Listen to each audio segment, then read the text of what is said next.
Welcome to Willow Healing Matters, the podcast. We are so excited to have you joining us on this journey where we explore different ways to empower your soul, whether it's healing in your kitchen or all the way up in the corporate world. Come with us as we look into different ways to heal your mind, body, and soul. Hey everyone, it's Catherine Crestani with another episode of Willow Healing Matters, and today I am joined by the delightful Brheanna Myers.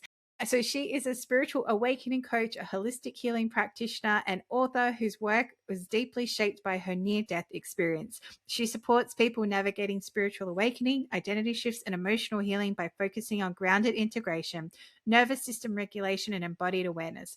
Her work bridges spiritual insight with the human experience, helping people integrate profound change without bypassing their emotions or everyday life. So a big welcome to the show, Brheanna. So I guess straight away, the question that pops in my head is, what happened with your near-death experience that led to you doing the work that you're doing now? Yeah, so my near-death experience was in December of 2020, so, the height of COVID. I ended up contracting fungal pneumonia, but because we were in the height of COVID, I went into the emergency room 3 times in a week. And the first time they tested me for COVID, I think 3 or 4 times in that one visit. And they gave me antibiotics and sent me home. And then 2 days later, I wasn't feeling any better. Cough was getting worse. Went back in. They gave me steroids, and then they sent me back home. And then I went back in like a day and a half later. I could barely breathe at that point. And they told me I hadn't given the medication long enough to kick in and just to go home and wait it out. And later that evening, I collapsed in my foyer, and my, now ex-husband ended up rushing me to the emergency room. I landed in the ice immediately. They were going to airlift me to a different facility, but of course it was COVID, so everything was packed. And then I had my near-death experience where I stepped out of my body. I remember looking at my body, and this is always so funny. People are like, what's it like? And I remember I'm like, it's like stepping out of your car. I had no attachment to that physical vessel over there, like none. And anyway, I'll tighten it up a little, but the main point is I was shown the vortex of the quantum field. I was shown how sacred geometry is embedded in our very essence, how light codes activate our DNA. I was shown the quantum web and how everything was connected. At first, they showed me my quantum web and how my lifetime of trauma that I had experienced, how everything was connected. There was no separation. It all had to happen. And at that moment, it was like I almost like just put that baggage down. Like all that time I'd been carrying this weight of this past, part of me. And then it was just like that moment. It was just like, that's not mine to carry. And as I'm like there, another big part of it was that they told me that I had such a hard soul contract that I had arranged for me to have an exit clause at that point, and that I could leave at that point if I wanted to, or I'd come back and I'm getting on my spiritual path. Before it ended, they showed me the collective quantum field and how we are all connected. There is no separation. That's such an illusion. And so when I came back, I started having these really deep downloads and very profound understanding that our entire system, I looked at it, just completely broke away and apart in all the illusion of how they kept us separated, whether it be having us fighting amongst ourselves or the food we eat, the water, the sky, the chemtrail, all of it was all to create the illusion of separation. So that being said, I ended up diving very deep into quantum healing, which brought me into DNA activating, J-seal removal, light body activations, like removing astral devices out of the subtle fields, things like that, spiritual surgery. Yeah, that's kind of how it started. We were just kind of talking. Now I'm getting my doctorate. And I feel to ask, so that's what happens with spiritual surgery? With the astral bodies? Like, what part? Like, I know what it's like. Like, what's the experience like? But I feel to just ask to share with people who might be listening and why you would do it. Like, why would people need spiritual surgery? Yes. Yeah. Well, there's multiple reasons why someone gets spiritual surgery, whether they have a physical defect in the physical body or the physical field. What I work with specifically is doing light body activation, and that is removing things like the keepers of the human legacy, the Nephilim. We all have a Nephilim that resides on the back of our neck. And as we ascend and take on more light codes, those devices or those sentient beings make it very difficult. So as you are awakening, like say you're going through your spiritual journey and awakening, you might notice an increase in pain in the shoulders and neck. Well, that's because that Nephilim is still trying to keep you playing this game of separation. And so that weight is actually pushing you down while you are ascending. So we remove those. And then we all incarnate with a soul contract. Your keepers come with you via your soul contract. Same with your Nephilim. They're not here to hurt you or even to be of disservice. They actually come here to help us because we want to play the game of separation. When we come to Earth, we want to have that illusion of separation so that we can evolve and come back to self, you know? So I always send, like, every time I walk through this process, which basically I do a unified field meditation. That's the first part. Unify all of your subtle fields. And then we talk to the archangels, your guides, ancestors, whoever needs to come in is invited into the room or the space. And then we send them with unconditional love because they've done such a service for you. And then one of my favorite parts of this is actually an 8-session series that I do, but one of my favorites is removing your astral devices. So when you incarnate, you have karma, and often we have karma that comes from lifetime after lifetime, and we actually have devices that are implanted into our subtle fields to keep you playing that role of that karma. That's why you might end up realizing that you keep doing the same thing, meeting the same guy, meeting the same woman, ending up in the same situation. Maybe it's financial, maybe it's, having problems keeping a friend group or whatever it is often because you have this device that's looping you through this karmic cycle. And so we can actually remove those. Most people have about 6 to 12, just kind of depends on what you've come through. A lot of people that have come to me to do this, and I've done this a lot, are carrying Atlantean devices because a lot of karma was built in Maldek. I got Maldek my spirit was a guides planet removed them quite do you have painfully, them? but I Or did had you get them yours removed. removed? Yeah. Good. Yep. And so, yeah.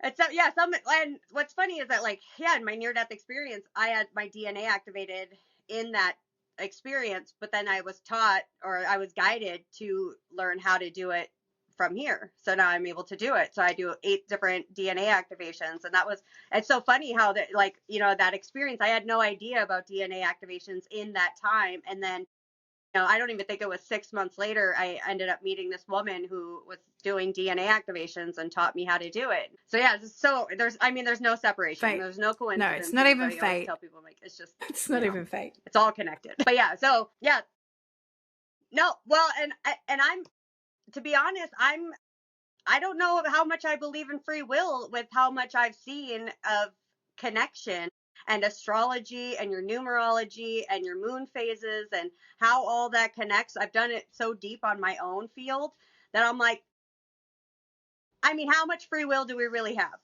Because I believe that when we wrote our soul contract, that's when we had free will. And our higher self is driving and we're just here to observe. I think when I started to really embody that and realizing that I used to give myself so much anxiety because I'm like, oh, should I choose this? Should I do that? Should I give this? I was like, once I surrendered that idea that I was driving this car, everything started to flow. I'm like, I'm not in control the way that I wanted to perceive that I was. I'm here for an experience, and I'm here to transmute emotion and to have this experience, to taste foods, to smell flowers, to swim in the ocean. It's not about making money and all that. Like we've created this idea that these are our baselines. It's like, no, we just came here to experience. That's why we're so drawn to beautiful things like the sunsets or the ocean or the mountains or these beautiful natural environments, because that's what we watch from a cosmic I feel it's plane really and be like, interesting what you said about free will, because I can see people's highest timelines, right? But then it always comes down to a choice in that moment if they want to go through the hard path or go through the easy path. And I've had this myself where I've reached out to like a mentor or a friend and been like, hey, can you check in with me? What if I got this weird feeling about this? They're like, well, you can say yes to that, but you're going to get the same lesson just 10 times harder. Or you can trust your instincts and say no to that, and you're still going to get the lesson, but a different way. So I feel that that's where the free will comes into play. And then at the same time, like I'll see multiple timelines at once, and I know I could do multiple different things, but it's all going to get me to at the end goal anyway. It just depends which one feels more aligned at the time. And also you can say no to things too, right? Like this is the biggest thing I've learned too. Hey, spirit, I know you're telling me to do that right now, but that doesn't feel right. Like, I'm still human. You forgot that part. Like you forgot I have to do this first and then we can get to that. So it's interesting how that plays out. And if you're meant to meet somebody, you're going to meet them. If that's your contract that you're meant to, it depends when you're going to meet them and how you're going to meet them too. Yeah. Well, I mean, here's the thing is I agree with you on all those things, timelines, and, I see higher timelines and I remove you. So I totally agree with you on that. But what if, and physics actually proves this, that your brain is not generating thoughts at all.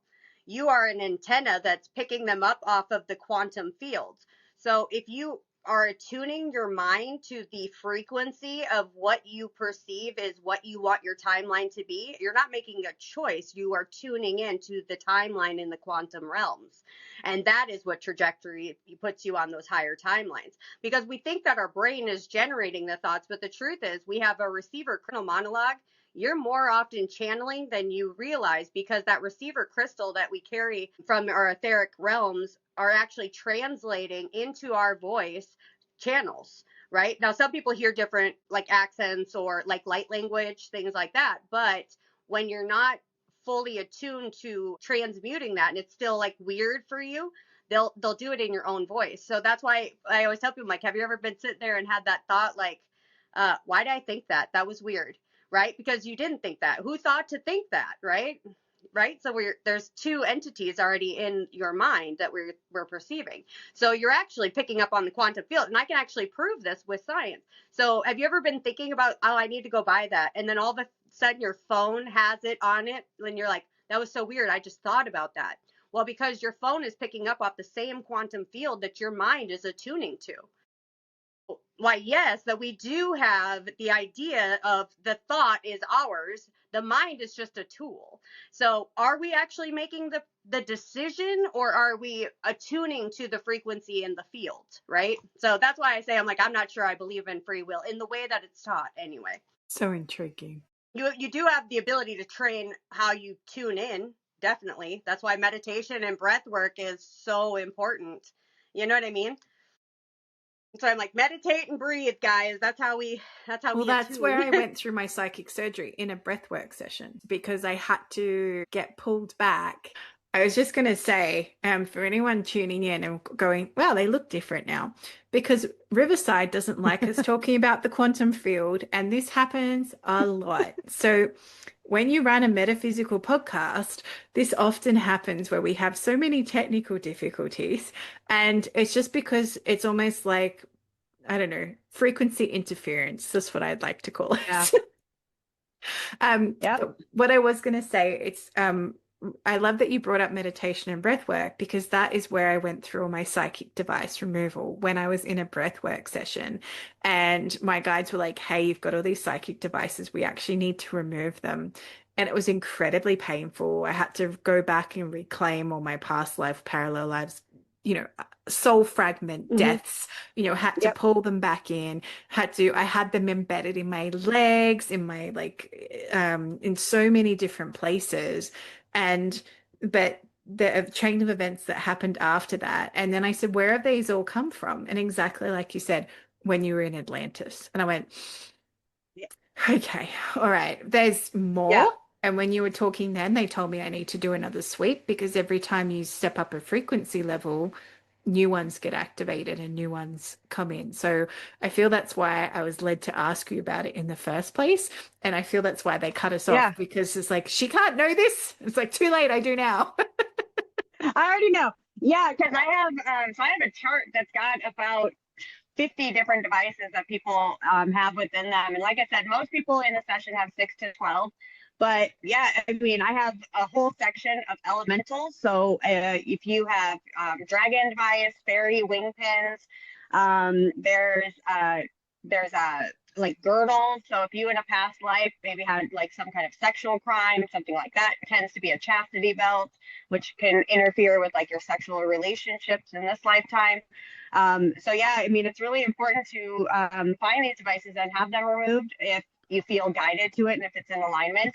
I always tell people, I'm like, really follow your intuition. And when I do these sessions, I always tell people, I'm like, because what I do is, so what you're talking about is a little bit different than the sessions I do.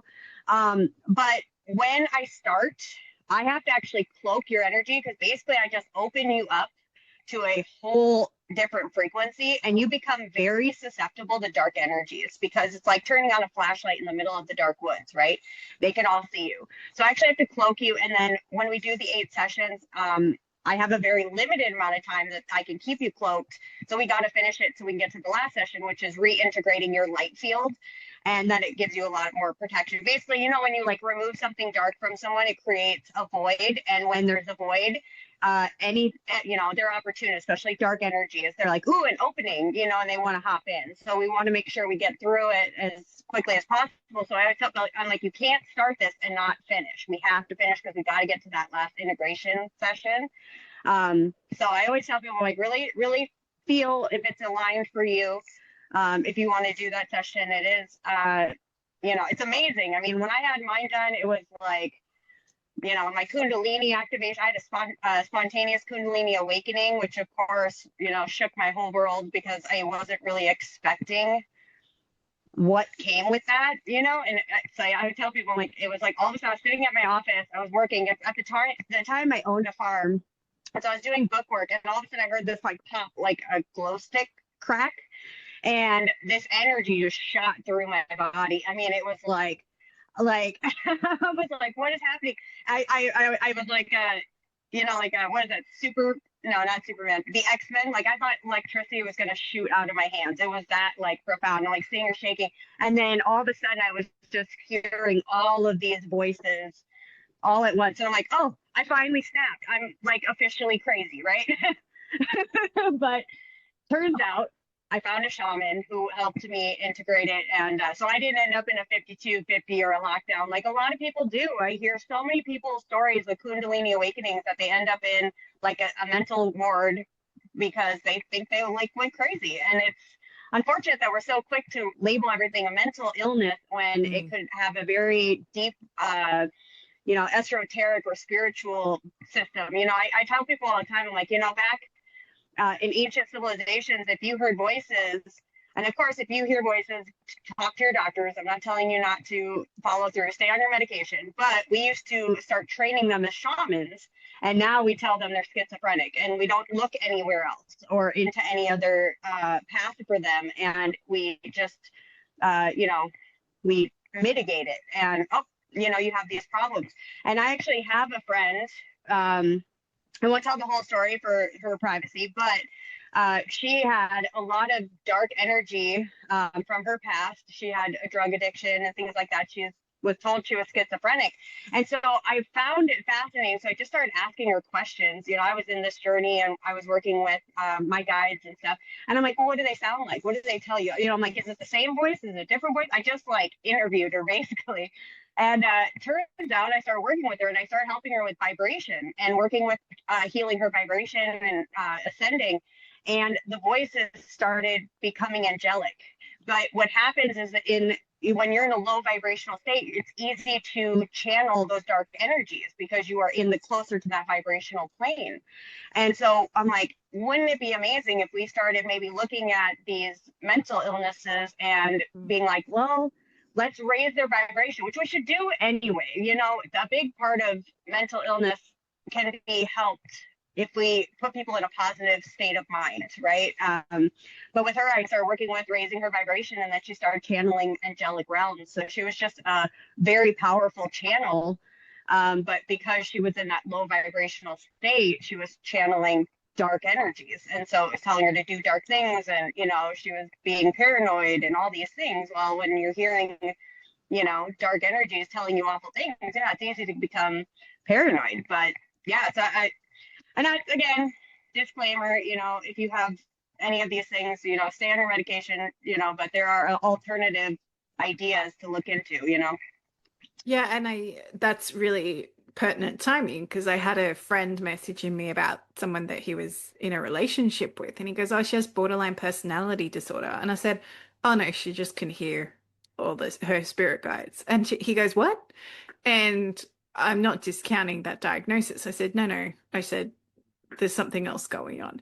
And he's like, "Well, that's not, I don't know that." I said, "Oh, it'll come out." Like it was just so, it was just, and even like this movement between ADHD. And then I read this thing Yeah. and I sent it to someone. It's like ADHD just means you can see multiple things happening at once, but you haven't learned how to focus yet. And I was like, oh, Yeah. what a different perspective, rather than we have to give you a drug to regulate that and think that there's something not right about that. So it's really um, interesting and, like you said, quick to label rather than understand what's going on that deeper level and asking those questions. And I feel we're stepping into a state collectively where it's like, well, actually, maybe hearing the voices is because I'm channeling or something like that. Let's get some, reach out to someone else that might understand that, rather than giving me some Yeah. medication to numb that. Right. Yeah. Well, it's interesting because what you said about ADHD, my daughter was diagnosed ADHD, and I channeled with my guides on that too. And what I what I got was that it's actually just well, in part you're right too, but that it's a primal survival instinct because when we weren't living these cushy protected lives, you had to be aware of all things around you at all times to survive. And so actually it's just a ancient Hyper awareness. yeah, survival instinct. And when we learn, and when you're in this kind of environment where we don't have to I mean, obviously we still have to be aware, but we don't have to be worried about, being eaten by a saber-tooth tiger, you know what I mean? Just, that energy has nowhere to go. So it's like that, you're just sitting here, like, especially when we put kids at a desk for 8 hours a day, and it's like they need to be out playing, and it's spirit all in itself too, so yeah, there's just a lot of things that I think we're so quick to label as a mental disorder.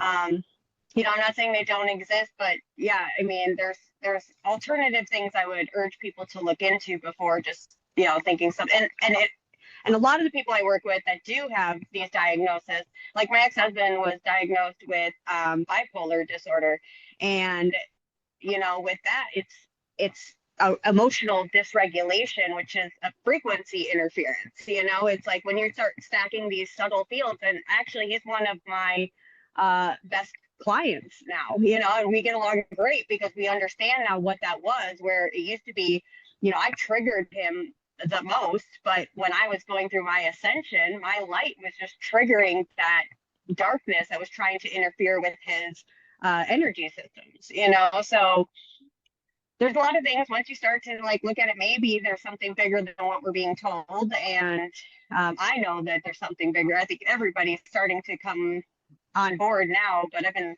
telling people, I'm like, there's a lot more at play than what we're being given. And, I always tell them, like, welcome to the big show, Yeah.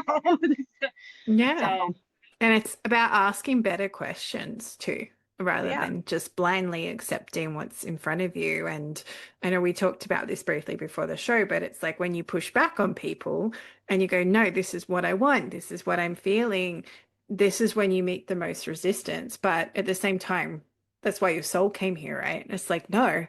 I'm going to be heard and I'm going to be seen and I'm going to get my message across. Like, this Yeah. is my truth and I'm standing in that. And the amount of people I've met who have had to come head to head with their doctors, with their specialists, with everything like that, because their intuition's saying, no, you're wrong. I hear it screaming, you're wrong, whether it's a parent, even parents with their children. No, no, no, no, no. And they're like, oh no, this is what it is. But in the end, you have to really back yourself and trust yourself. And later on down the track, if you're lucky, I say if you're lucky, you'll get confirmation. And sometimes it won't be for years, and you'll go, oh, I was right, or my intuition did Yeah. lead me down the right path. But you just have to trust it in the moment. And if your heart's screaming no and everyone's saying yes, say no. Just trust what comes through. Yeah. So it's really funny about you saying that. A fun, interesting part of my story is that when I was a little girl, I had this imaginary friend. Her name was Apple Pie, right? And uh, She's so like cute. she to I know she to me was as real as you as anyone, right? And my family would like, oh, we're gonna strap her to the top of the car, just mean. I had older brother, he was mean, things like that. But I took it like just as personal as like she was my like sister sitting next to me. Well, at 10, I had this very big trauma that happened. And in that moment, Apple Pie was gone. I don't remember exactly when she left, but I remember that was the time where I became separated from her. And so, about a year after my near death experience, and I was really getting good at channeling with my guides, I had three that were consistently with me, and that was Nima, Paul, and Argo. But I could always sense this fourth energy kind of in the background, but it like wouldn't come forward. And about a year into that, finally she came forward, and it was Apple Pie. She had been my guardian angel. She had been there all along.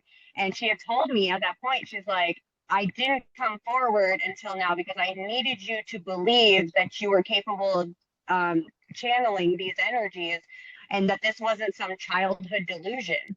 And so even our guides, they're very aware of our own ego brain being like, oh no, and we mitigate these things because that's what we've been programmed to do. And I always tell people, like, hypothetically, just imagine, what if everything that you ever thought was false turns out to be real, and everything you were told is real is actually false? And if you just sit in that for like a half an hour, just think about it. I mean, what if fairies are real? What if, and I know these things to be true, but for the person that's investigating and kind of stepping into this world, um, you know, why did they go so hard after witches, right? Because they knew something. They knew the power of the feminine. They knew the power of Nature. belief and the manifest and nature and of the mind. And they weren't going after witches because they were casting spells. I mean, if you look back in the histories, yeah, they were herbalists, they were healers, so I'm like, even the pentagram, if you go into the dark history or the deep histories of the pentagram, it's a protection symbol. Mm-hmm. And when you put a symbol of fear and demonic attachment to it, everyone's afraid of it. But the truth is, it's the north, south, east, west, and the ether, and you are the ether, right? It protects you. So and now everybody thinks it's witchcraft, which is just wild to me. I mean, even, and this is always a hot topic, but even the swastika was found in all the ancient cultures, right? That it's in Egypt, it's in the Aztecs, it's all over. And it's a symbol of freedom, esoteric freedom.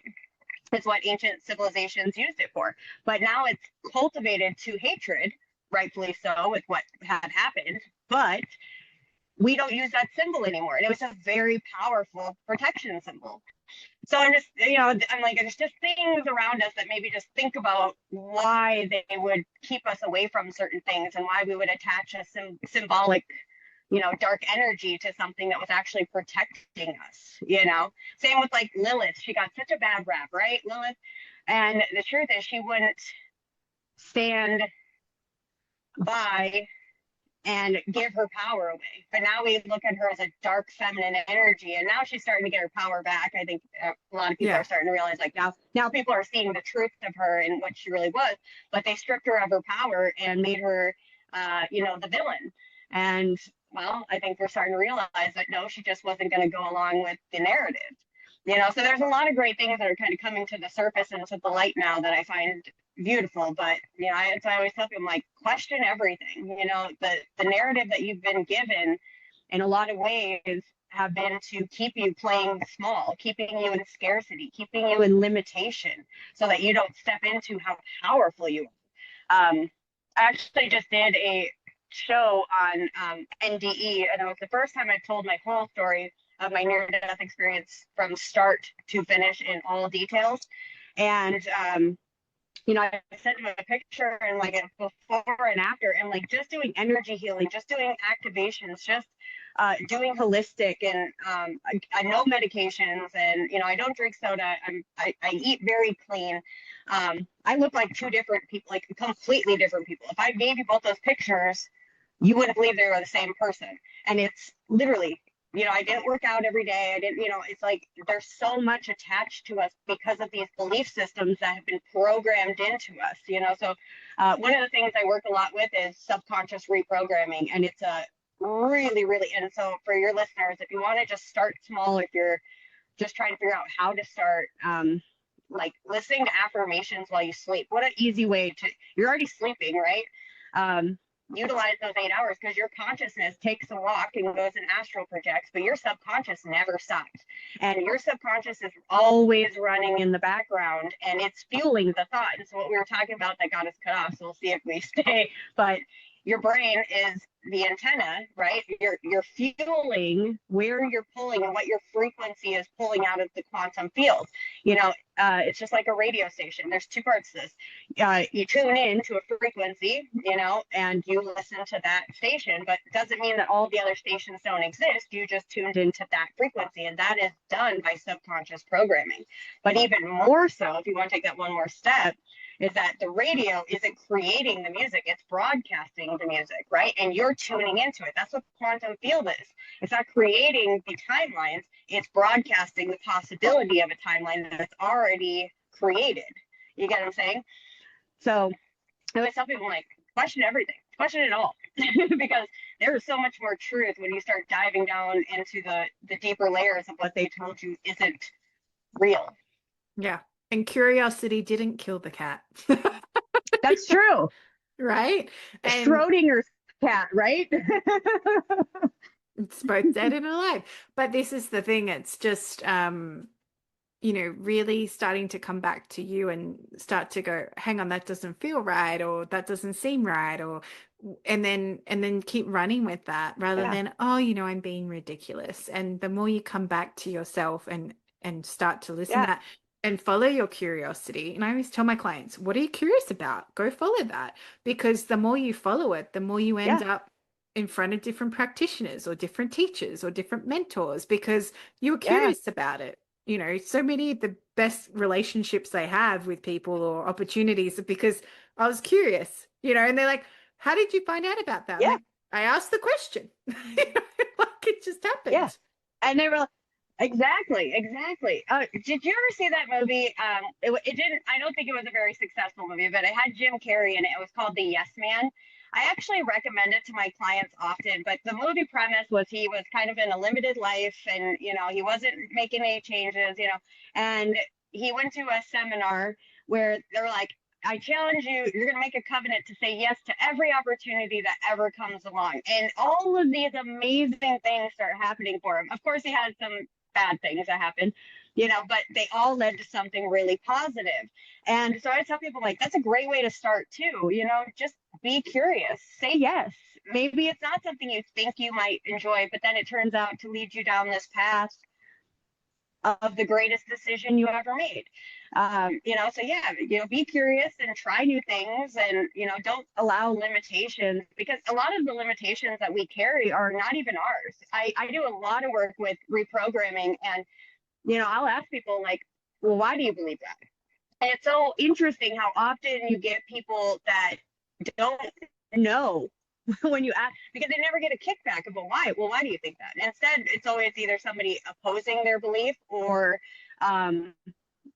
agreeing with them, and then they have a conversation. But, like, when you go, well, why, then they're like, well, and then you just keep asking until you get down to that core belief. Where'd that come from? Like, why do you think you believe that, right?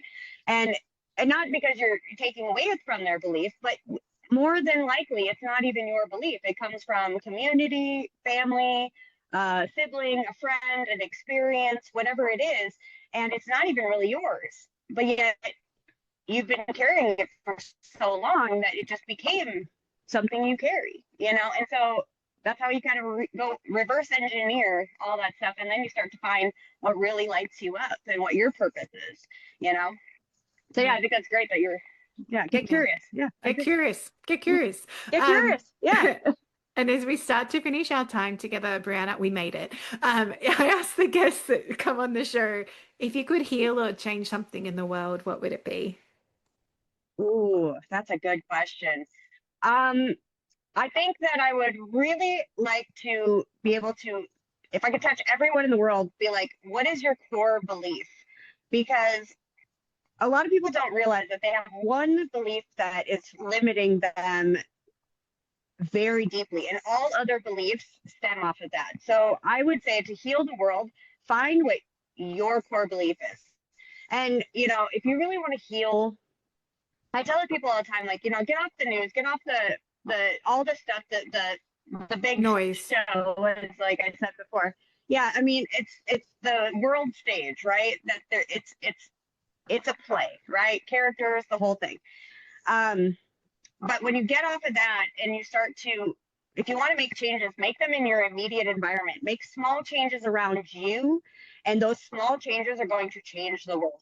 What was that movie, Biodome? Don't think globally, think locally. It's like there's a lot of truth to that. Stay where you are in your space. Be kind to people, be kind to one another. We don't know their story, their experience, or what they're going through, and I think we just need a little bit more kindness and understanding in the world right now. Yeah. Amen. And if people want to come and find you and work with you, Brheanna, what's the best way they can connect with you? Absolutely. You can go to my website, lightandbreezycoaching.com. You can also get my book on frequency. We didn't really get too far into that, but you can find that on Amazon. It's called Light and Breezy Healing Frequencies Made Easy. So another great way to start if you're just kind of getting into the healing world and want to, bite-sized pieces. And I basically break down not every, but a lot of ailments, like symptom, to what frequency you can use to heal it, and then the affirmation and what emotion that it's attached to, and why it's causing a problem in the physical, so that you can reverse engineer the physical pains that are happening in your body or in your emotional fields. Beautiful. And I'll make sure to put all those details in the show notes so people can find your book, they can find you, they can find everything in your world. So thank you so much for the thought-provoking conversation, Brheanna, because I love when you just expand your levels. Yeah, thank you for having me. And thank you for putting up with all the tech issues. We made it. No, I love it. I feel like that's always a really solid nod, to be honest, that we're working with the high frequency of the angelic realms, the 5D. I think that's great. 70. That I was just corrected there, just 70. Amen. So yeah. Definitely. Thank you again. Thank you for listening to Willow Healing Matters, the podcast. We have so much love and gratitude that you have taken the time out of your day to empower you on your healing journey. The views shared by the person being interviewed might not necessarily reflect that of the host and should be used at your own discernment. Trust what resonates for you and follow your heart and soul guidance. If you have any underlying medical conditions or mental health issues, please consult with your healthcare provider before pursuing any of the recommendations. Likewise, you can always contact the person being interviewed to find out more information.